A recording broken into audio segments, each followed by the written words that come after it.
l-iskop tagħna dejjem kien li naraw li l-pulizija tad-distretti speċjalment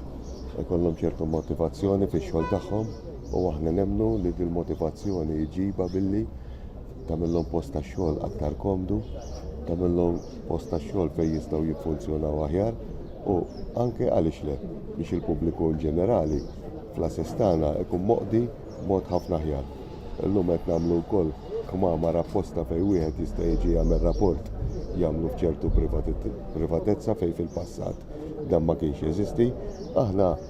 kemm jiena, kemm is-CEO dejjem għaddejjin bi pjanijiet biex aktar intejbu nimmejjoraw u nagħmlu l-korp tal-pulizija aktar modern. Bħalissa kif semma wkoll il-Ministru fid-diskors tiegħu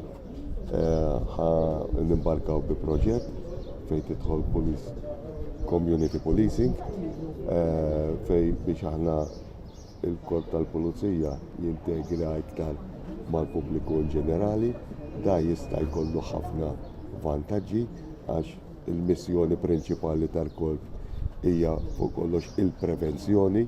dik importanti il-prevenzjoni, l-iktar nies li jistgħu jkunu hands-off fuq il-prevenzjoni huma l-Pulizija tad-Distrett, għalhekk aħna lill-Pulizija tad-Distrett intuhom ċertu importanza u ċertu għodod biex jistgħu jaħdmu fihom u ovvjament kif semmejt fid-diskors tiegħi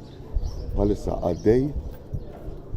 u pjanati wkoll b'aktar xogħlijiet ta' rinnovazzjoni fl-assess fl-irħula ta' Malta Għawdex.